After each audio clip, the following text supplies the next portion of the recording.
উত্তরসূরিরা আবার তৈরি হও, আবার তিতুমিরের বাঁশের কেল্লা তৈরি করো, আবার হাজী শরীয়তুল্লাহর ফরায়েজি আন্দোলন করো, আবার টেকনাফ থেকে তেতুলিয়ায় তোমরা হাতে হাত রাখো। ভারত যদি বাংলাদেশের অভ্যন্তরে কোন হস্তক্ষেপ করতে চায়, 20 কোটি মানুষ একসঙ্গে রুখে দাঁড়াবো, একসঙ্গে রুখে দাঁড়াবো।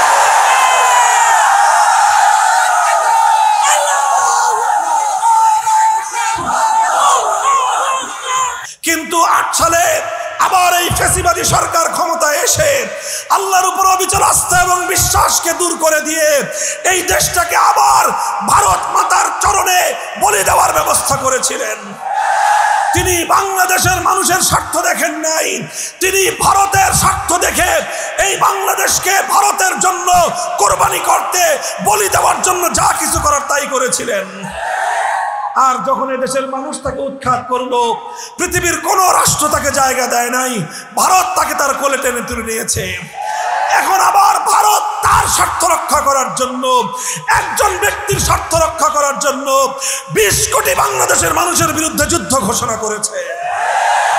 মুহতারাম হাজিরিন, এখন আমাদের গোটা জাতিকে ঐক্যবদ্ধ হতে হবে। মনে রাখতে হবে আমরা শাহজালালের উত্তরসূরি। মনে রাখতে হবে শাহজালালের চেতনা ছিল এই জমিন থেকে গৌর গোবিন্দকে উৎখাত করা।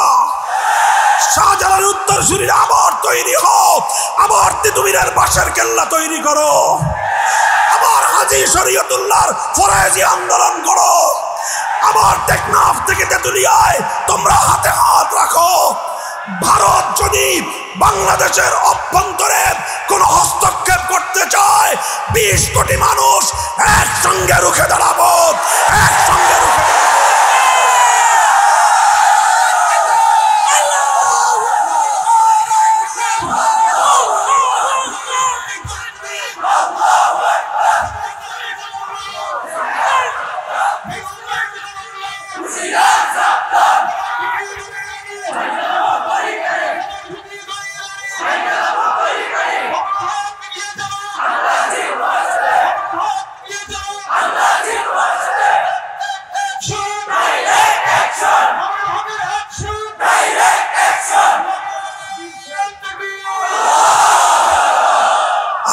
আমাদের ব্যাপারে, বাংলাদেশের ব্যাপারে ভারত রাষ্ট্র এবং ভারতের মিডিয়া সরকারি ষড়যন্ত্রের অংশ হিসেবে অপপ্রচার চালাচ্ছে।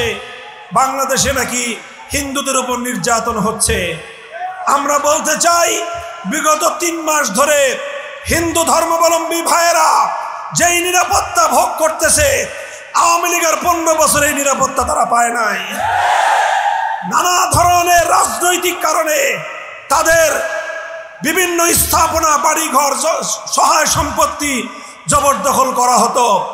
আর এখন সকলে মিলে আমরা আরো বেশি নিরাপত্তা দিব। আমরা যার যার ধর্ম পালনে পরিপূর্ণ স্বাধীনতায় বিশ্বাসী। আল্লাহর কোরআন প্রদত্ত সব ধর্মাবলম্বীদের ধর্মীয় অধিকার রক্ষা করার জন্য আমরা যে কোনো ত্যাগ আর কোরবানি স্বীকার করতে প্রস্তুত। মনে রাখবেন, হিন্দু ধর্মাবলম্বীরা তারা মুসলমানদের আশ্রয়ে, মুসলমানদের মাধ্যমে নিরাপত্তা অতীতেও পেয়েছেন, আজও পাচ্ছেন, ভবিষ্যতেও পাবেন ইনশাআল্লাহ। কিন্তু যদি ইসকন নামক যেই সন্ত্রাসী জঙ্গিবাদী সংগঠন হিন্দুত্ববাদকে বাংলাদেশের মুসলমানদের উপর চাপিয়ে দেওয়ার চেষ্টা করে, ইসকনের জায়গা বাংলাদেশে হবে না। শহীদ সাইফুল ইসলাম আলিফ বাংলাদেশে একজন মুসলিম সরকারি তরুণ আইনজীবী, সরকারি কর্মকর্তা।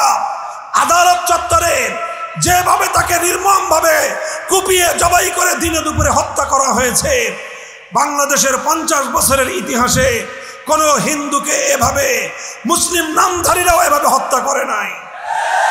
তারা চেয়েছিল মুসলমানরা যেন ক্ষিপ্ত হয়ে হিন্দুদের উপর হামলা চালায়।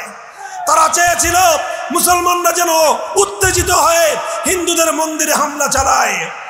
আলহামদুলিল্লাহ, আলেম সমাজ, বাংলাদেশের মুসলমানরা সচেতন ছিলেন।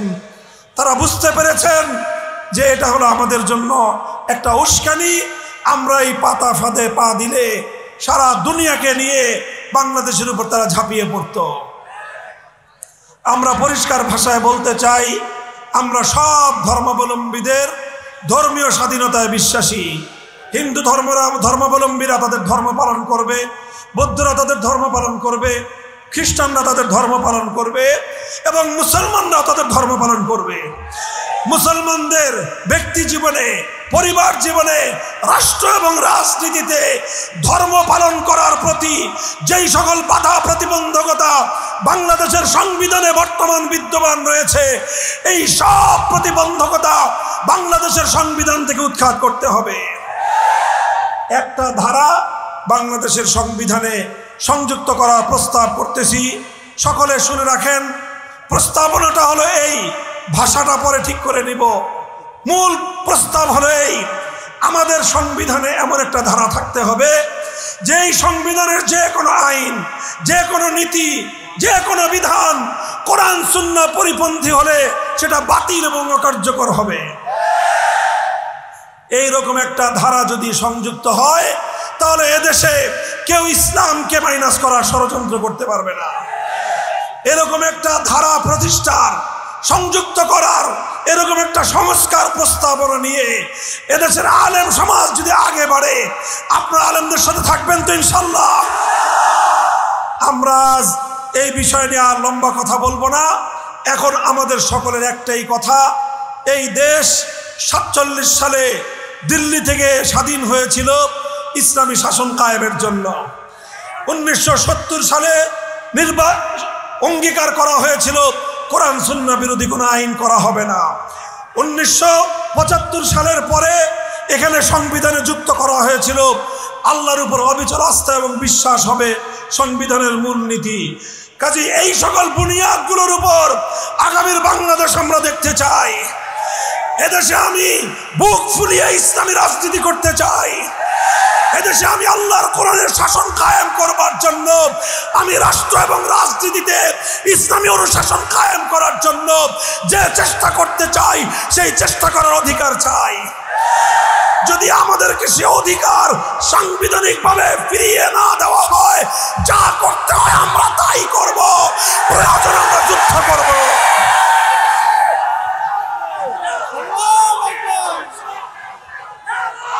আল্লাহ পাক রব্বুল আলামিন আমাদের সকলকে কবুল করুন। আপনাদেরকে আল্লাহ পাক রব্বুল আলামিন হিম্মত দান করুন, তৌফিক দান করুন। আমাদের এই পবিত্র জনপদকে আল্লাহ পাক সকল বিদেশি, আগ্রাসী, ভিনদেশি শক্তির হাত থেকে, তাদের ষড়যন্ত্রের রোশনাল থেকে আল্লাহ পাক হেফাজত করেন। ওয়া আখিরু দাওয়ানা আলহামদুলিল্লাহি রাব্বিল আলামিন। সুবহানাল্লাহি ওয়া বিহামদিহি, সুবহানাকাল্লাহুম্মা বিহামদিকা, আশহাদু আল্লা ইলাহা ইল্লা আনতা আস্তাগফিরুকা ওয়া আতুবু ইলাইক।